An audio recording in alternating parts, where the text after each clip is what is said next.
Hello and welcome to Frontrunner Motorsport. Let's take a look at the best 10 Formula 1 drivers to ever come out of the country of Spain, a country with a rich motor racing history and has only so far turned out 15 Formula 1 drivers, 2 of them still going. But 5 are going to miss out on being in the top 10, so before we get on with the main course, let's look at the 5 drivers who don't make the list. Juan Hova qualified for the Spanish Grand Prix in a Scuderia Milano Maserati in 1951, but blew his engine and didn't start the race, and was never seen again. 25 years later, Emilio Zapico failed to qualify for the Spanish Grand Prix of 1976 in a Williams. He too never took to the track to race, and was also never seen in Formula 1 again. Antonio Creus did start, and if you have watched my One Race Wonder episode on the man, you'll know he didn't finish his only start in a Maserati in 1960. Emilio Di Vallota did at least start more than one race in Formula 1. He started 2 for the Iberia Airlines team in an old McLaren. His best finish was a 13th in the 1977 Spanish Grand Prix. He also failed to qualify for RAM, Centro Asegurador, Banco Occidental and March. And finally, Alex Soler-Roig, who failed to qualify in a couple of Lotuses in 1970. He managed to qualify for March and BRM over the next 2 years, but never finished a race. He retired from motorsport a year later. So, with the fluff dealt with, let's get on with the top 10 Spanish Formula 1 drivers.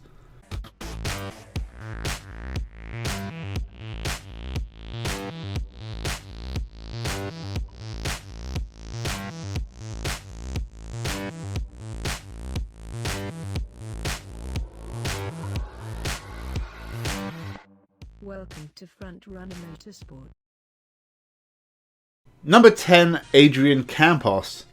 You probably know him as a team owner rather than a race driver, as the team that bears his name has been in the Formula 1 feeder system for many years. It's also a good time to honour the man's successes, as he passed away a few months ago. He didn't have a great racing career after a few races in International F3000 with Peter Geffen Racing and Lola. Campos managed to score a testing gig with Tyrrell in 1986.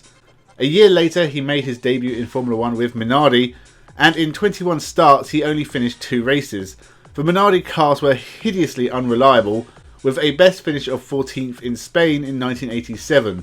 His run in Formula 1 would end with 3 failed to qualifies, before racing in touring cars and sports cars, until starting his own team in 1998. And in 2021, that team is still going strong, competing in Formula 2 and 3. He even almost entered Formula 1 in 2010, but would run into financial problems early on, and the team would be renamed HRT and was a complete disaster. Maybe one day we will see Campos at the top level. Number 9, Roberto Merhi. A decent driver who never really got the chance in Formula 1 he deserved, spending the majority of his season with Mana Marussia in 2015. After a year's testing with Caterham in 2014, he joined Mana, partnering Will Stevens, and the pair struggled at the back throughout the year. Roberto Merhi would share the drive with American Alexander Rossi. They both would have a 12th place finish each, Mana's best result of the year, but Mana collapsed and Merhi wouldn't be in Formula 1 for 2016. Instead he scored a few podiums in Formula 2 with Campos and MP Motorsport, and has since been racing in the World Endurance Series for Eurasia Motorsport. Number 8, Alfonso De Portego. A driver I recently talked about in my ranking every Ferrari driver ever list. His death was the reason the Mille Miglia was cancelled. He only had 5 races in Formula 1 with Ferrari. He did manage a 2nd place, although shared with Peter Collins. His only other finish was a 5th, shared with Jose Froilan Gonzalez. Whilst left to his own devices, he didn't finish a race, but he was a go hard or go home kind of driver who put everything on the line and definitely deserving of respect. Number 7, Luis Perez Sala.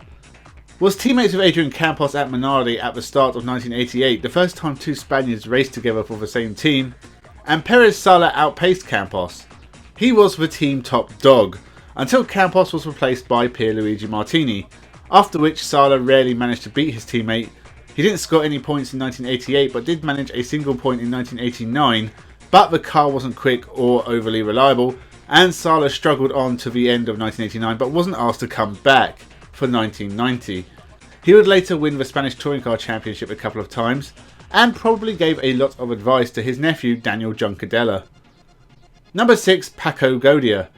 Going all the way back to the Spanish Grand Prix of 1951, Paco Gaudia made his debut in a Scuderia Milano Maserati 4CL. The first Spaniard to start a Formula 1 race, he didn't finish that day and would only have sporadic drives in the series, always in a Maserati, whether the Works team or his own. It was whilst driving for the Works Maserati team in 1956 that Paco Gaudia took back-to-back 4th place finishes in Germany and Italy, good enough for 9th in the championship. He entered his own Maserati in a few races in 1957 and 1958, but wouldn't score any more points finishes and retired from motorsport shortly after. Number 5, Marc Gené. Another Spaniard who raced for Minardi, the nation of Spain has a lot to thank the little Italian outfit for.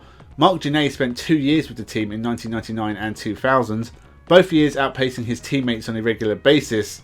Not that beating Luca Badoer and Gaston Mazecan is much to shout home about. He scored a point at the Nürburgring in 1999, which was the team's first since Pedro Lamy managed 6th at Adelaide in 1995, and their last until Mark Webber scored points in his debut in 2002. He started work as a test driver for Williams in 2001 and got a chance with the team in 2003, replacing the injured Ralf Schumacher at Monza and scoring a decent 5th place. He got 2 final drives with the team in 2005, didn't score any more points but has since won Le Mans with Peugeot. Seemingly now retired, he hasn't raced since 2014. He was a good solid hand but an unspectacular career, but a lot better than his brothers, Jordi Gené, who is a mediocre touring car driver at best. You know who gets the best seat at the family dinner table. Number 4, Pedro de la Rosa. This man has had a strange career, a successful driver in Japan, winning the Japanese Formula 3 Championship in 1995, Formula Nippon in 1997, as well as Super GT. He moved to Formula 1 with Arrows in 1999, scoring a point on his debut, but Arrows were a pudding team limping along at this point and points were hard to come by. De La Rosa scored a couple more for Arrows in 2000, but left for the grassy hills of the Jaguar team. It was not a great move. He scored a few points for the team in 2001, but got nothing at all in the year 2002. Meanwhile, teammate Eddie Irvine scored a podium and outpaced De La Rosa pretty much all year. So with no race seat for 2003 for De La Rosa, he began testing for McLaren and got a break with the team in 2005 when he replaced Juan Pablo Montoya, who had an injured shoulder for the Bahrainian Grand Prix. De La Rosa would finish 5th and set a lap record, one that still stands today. He'd have to wait until 2006 for another go after McLaren sacked Montoya for poor results and general carnage. De La Rosa stood in for the last 8 races, scoring a few points finishes, including a 2nd place in Hungary. The team hired 2 brand new drivers in 2007, including another Spaniard, so De La Rosa went back to testing duties for the next few years until his talents were called upon again in 2010, this time by Sauber, but after only getting 1 points finish, a 7th at Hungary, he was replaced by Nick Heidfeld and went back to being a McLaren test driver, stepping in for an injured Sergio Perez at Sauber in Canada in 2011, where he finished 12th. In 2012 he got his final Formula 1 drive with the HRT team. De La Rosa spent the year driving with one eye on the rearview mirror to see who was going to lap him next. He has still been around as a test driver since, namely for Ferrari for a couple of years, as well as Pirelli and the Amlin Aguri team in Formula E. Number 3, Jamie Alguersuari. Jamie Alguersuari looked like he had all the potential in the world. He made his Formula 1 debut in 2009 as a mid-season replacement for Sébastien Bourdais, but failed to score any points. In 2010 he didn't do much better, scoring only 5 all year and often trailing teammate Sébastien Buemi, but Alguersuari had a much improved year in 2011 when he scored regular points finishes, beat his teammate in the final standings and managed a best 14th in the final championship. Improvements to that degree surely mean another year with Toro Rosso or perhaps a promotion to the Red Bull team, right? Wrong. Both Alguersuari and Buemi were replaced by Daniel Ricciardo and Jean-Eric Vergne. Jamie Alguersuari's career basically died that day. He wouldn't race again until 2014 in the ADAC GT Masters for Rowe Racing and a year in Formula E with Virgin. He'd get a few points finishes but nothing overly special and finished the championship in 13th before retiring from motorsport to catch STDs in Ibiza as a DJ and musician. He has an album, Organic Life. I'm sure it's great but I'm not going to listen to it. Number 2, Carlos Sainz Jr. There are only 2 Spaniards on the current Formula 1 grid and they are the best 2 drivers the country has ever produced. Starting with Carlos Sainz Jr., son of rally legend Carlos Sainz. Carlos Sainz Jr. won the 2014 Formula Renault V8 3.5 Series and was given a Formula 1 drive with Toro Rosso in 2015. He scored okay points but couldn't keep pace with teammate Max Verstappen. Sainz improved in 2016, getting a couple of 6th place finishes and outscoring Daniel Kvyat, who had switched with Verstappen after the Russian Grand Prix. His stay with Toro Rosso for the first half of 2017, getting his best race result so far with a 4th in Singapore, before switching to the Renault team to end the season. He was a regular point scorer for the French team in 2018, before moving to McLaren in 2019, taking his first podium in Brazil and getting his best position in the final standings with 6th. He again got a best result of 2nd at Monza in 2020 and another 6th in the championship before moving to Ferrari for 2021. He is one of the best drivers on the grid. Surely a victory will come his way eventually, one of Spain's finest. But some way off are number 1. Number 1, Fernando Alonso. Not just the best Spanish driver, but one of the all-time greats. 2 championships, 32 wins, 97 podiums. He is deservedly thought of as one of the best of all time in Formula 1. And it all began at the home for young Spanish race drivers, Minardi, in 2001. Despite not scoring a point and not getting a drive for 2002, Alonso did impress and joined Renault for 2003 after a year of testing for them.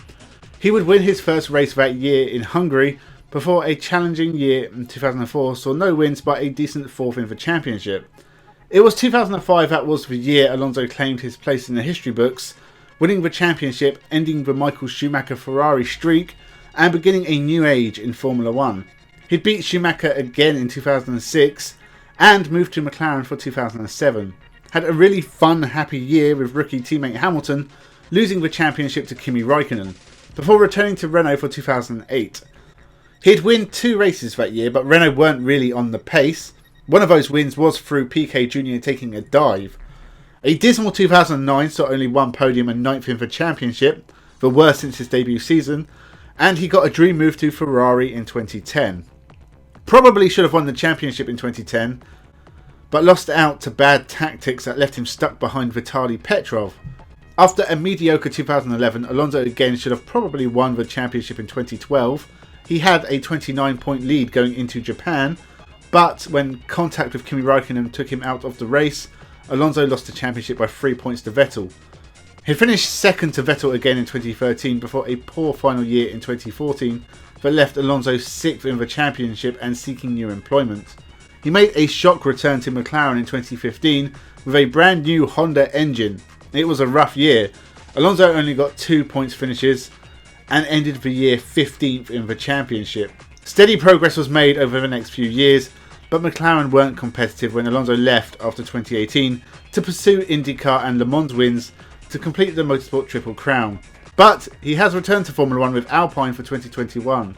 Hopefully he can get some results on the board, but Alonso really is the nearly man. There are at least 3 more championships he should have won, and from then there could have been others. But he is the greatest Spanish race driver in Formula 1 to date. So that is the list. Do you agree or do you disagree? Leave a comment down below. Is Fernando Alonso one of the best ever? Can Carlos Sainz ever match his achievements? Who knows? Thank you for watching. Remember to subscribe, leave a like and share, and have a good one.